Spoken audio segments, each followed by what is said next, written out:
Meditação diária, 2 de dezembro. Recuperação. Nossa primeira prioridade. Temos que manter a nossa recuperação em primeiro lugar e as nossas prioridades na sua ordem correta. Texto básico, página 92.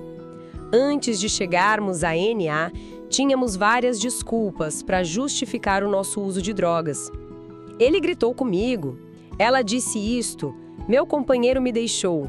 Fui despedido. Usávamos as mesmas desculpas para não procurar ajuda para nosso problema com drogas. Tivemos que perceber que essas coisas aconteciam porque continuávamos a usar drogas. Somente quando fizemos da recuperação nossa primeira prioridade, essas situações começaram a mudar. Podemos hoje estar sujeitos a essa mesma tendência, usando desculpas para não assistir às reuniões e não prestar serviço. Nossas desculpas atuais podem ser de natureza diferente. Não tenho com quem deixar as crianças. Minhas férias me exauriram. Tenho que terminar este projeto para impressionar o meu patrão. Mas, mesmo assim, temos de colocar a recuperação como nossa primeira prioridade. Caso contrário, não teremos de nos preocupar nem mesmo com desculpas. Crianças, férias e empregos provavelmente não estarão mais em nossas vidas se viermos a recair. Nossa recuperação deve vir em primeiro lugar. Emprego ou desemprego, relacionamentos ou não relacionamentos, temos que assistir às reuniões, trabalhar os passos, telefonar para nosso padrinho e estar a serviço de Deus e dos outros. Essas simples ações tornam possível termos férias, famílias e patrões para nos preocuparmos. A recuperação é o alicerce de nossas vidas, fazendo com que tudo mais seja possível. Só por hoje, manterei minhas prioridades em ordem. Em primeiro lugar na lista está a minha recuperação.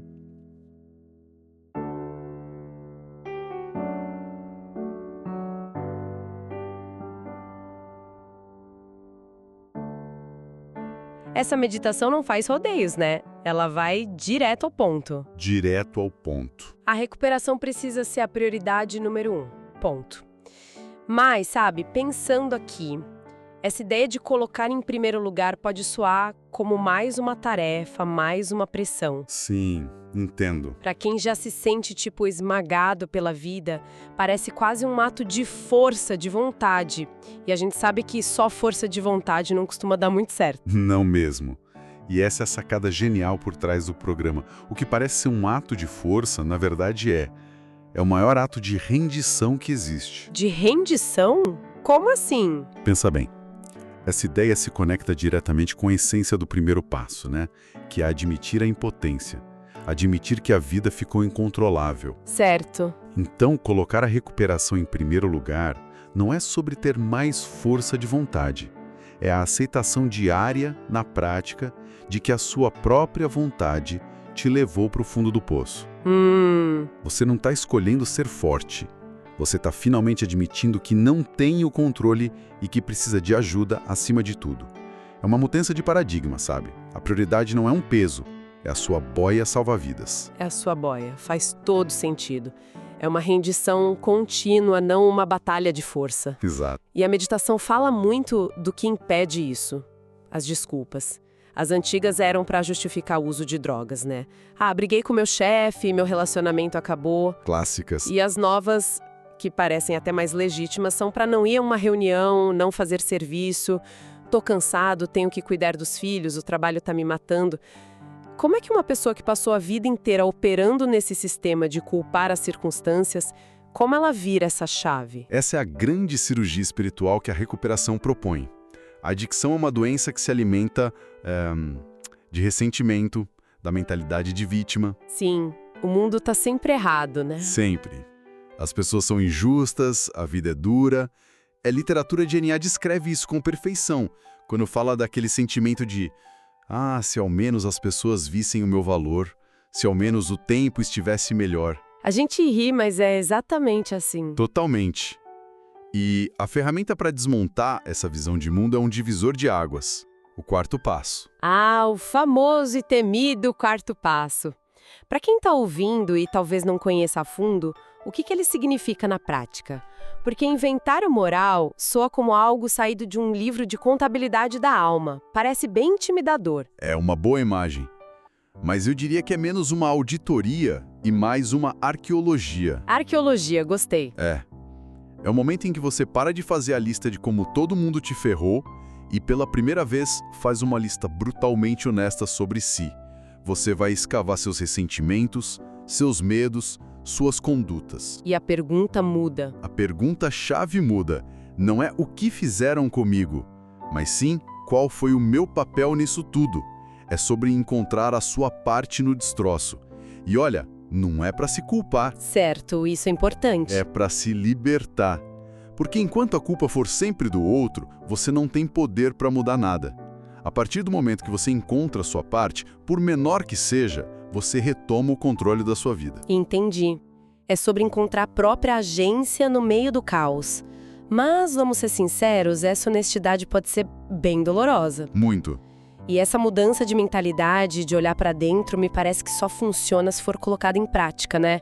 Não pode ficar só no papel. E é exatamente aí que o texto vai. Ele nos dá um manual de instruções. Exato. Ir a reuniões, trabalhar os passos, ligar pro padrinho e servir. Como essas ações diárias impedem que a gente volte a apontar o dedo pros outros? Perfeito. O inventário te dá o mapa, mas essas ações são o carro que te leva para o destino. Vamos olhar para cada uma delas. Primeiro, as reuniões. A sugestão clássica para o recém-chegado é 90 reuniões em 90 dias. Isso. E isso pode soar extremo, quase como uma seita para quem tá de fora. Totalmente. Eu ia perguntar exatamente isso. Para quem tem um emprego, filhos, uma vida, isso pode parecer simplesmente impossível. Como se quebra essa resistência? A pessoa pode pensar, ótimo, mais uma coisa para eu falhar. Pois é. A questão é que, pro adicto no início, a vida sem drogas é um território completamente novo e assustador. O cérebro está acostumado a um único mecanismo para lidar com qualquer estresse: usar. É o padrão. As reuniões funcionam como uma UTI da recuperação. É um mergulho intensivo numa nova cultura, num novo jeito de pensar e principalmente de se relacionar. É ali que acontece a mágica da identificação. De se ver no outro. Isso. Você ouve a sua história saindo da boca de outra pessoa e pensa, eu não tô sozinho, não sou louco. E sobre a praticidade, hoje em dia tem reunião online, de manhã, de tarde, de noite. A questão não é a falta de opção, mas a disposição de fazer da reunião uma prioridade tão vital quanto, se alimentar. Entendi. No início, o próprio grupo funciona como um poder superior visível e palpável. Certo. As reuniões são o porto seguro, a imersão. Mas aí vem os passos. E isso, para muita gente, é a montanha no horizonte. Parece uma jornada para a vida inteira. Como se começa a escalar algo tão gigantesco no dia a dia sem se sentir esmagado? O segredo é entender que não é um projeto com começo, meio e fim. É um modo de vida. Você não termina os 12 passos. Você vive eles. É contínuo. É contínuo. O 10º passo é o exemplo perfeito. Ele basicamente te ensina a continuar fazendo o inventário pessoal, diariamente. Na prática, é uma espécie de faxina noturna da consciência. Uma faxina noturna, gostei dessa imagem. É isso. Onde eu pisei na bola hoje? Fui egoísta, desonesto, ressentido, medroso? Preciso consertar algo com alguém. É a manutenção que impede que a sujeira emocional e espiritual se acumule de novo, sabe? E te leve de volta para o primeiro uso. É algo gerenciável, um dia de cada vez. Um dia de cada vez. E o padrinho? A meditação diz para telefonar para o nosso padrinho. Parece simples, mas a relação em si é complexa. O que diferencia essa ligação de um desabafo com um amigo ou uma sessão de terapia? A diferença é crucial. Um amigo geralmente vai te dizer o que você quer ouvir. Um terapeuta vai te dar ferramentas profissionais, o que é ótimo e muitas vezes necessário. O padrinho ou madrinha, na definição da literatura, é alguém com quem podemos nos identificar, que tem uma recuperação que admiramos e que já trilhou o caminho dos 12 passos. Alguém que já esteve lá. Exato. Alguém que esteve no mesmo buraco que você e encontrou uma saída. A principal função dele não é dar conselhos, mas compartilhar a própria experiência, força e esperança. E a prática do como é fundamental. A sugestão é ligar antes de agir por impulso. Antes. Essa é a parte difícil. É a parte mais difícil e mais importante. Ligar quando você está com raiva, com medo ou com aquela vontade súbita de tomar uma decisão desastrosa. É a sua linha direta contra o isolamento, que é onde a adicção prospera. É ter alguém que te diz, eu já senti isso, e o que funcionou para mim foi isso aqui. Estar a serviço de Deus e dos outros. De todas as ações, essa talvez seja a mais contraintuitiva. Para alguém que está no fundo do poço, que mal consegue cuidar de si, pedir que ele sirva café ou arrume cadeiras, não parece um fardo a mais, não é pedir demais muito cedo. Parece, mas é exatamente o contrário.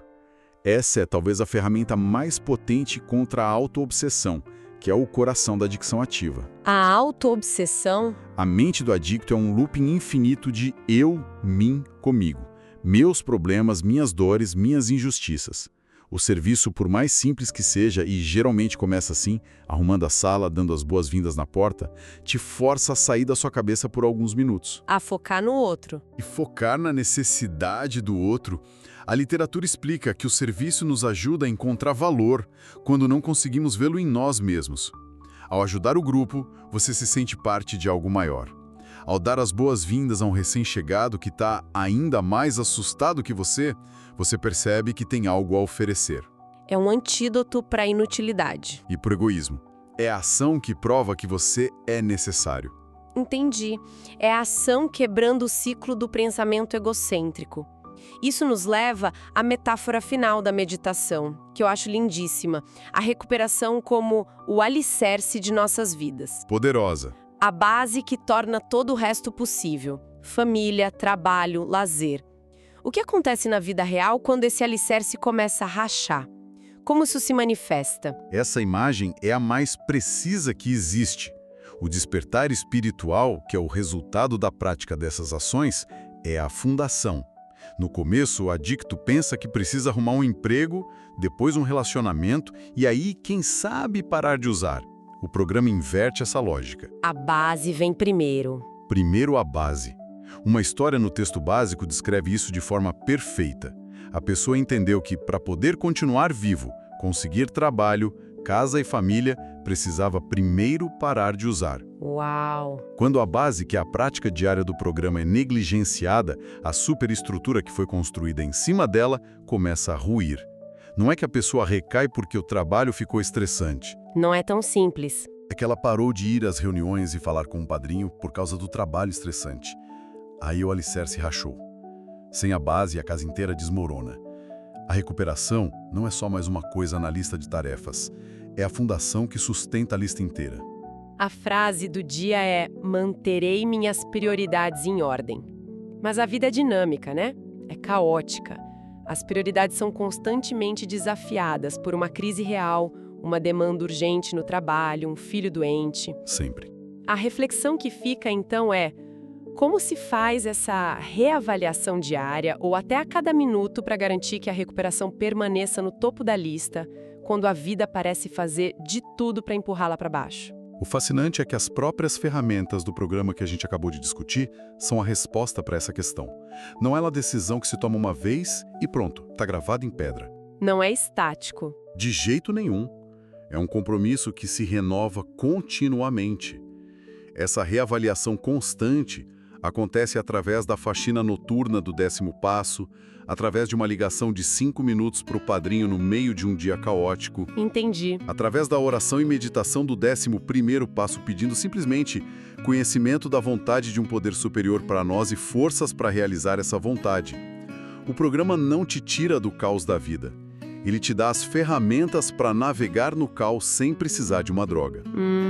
A recuperação não se torna um item estático numa lista de prioridades, mas sim o sistema operacional que roda por trás de todas as outras decisões. Queridos ouvintes, ficamos por aqui. Lembrem-se, mais será revelado. Tamo junto? Só por hoje funciona.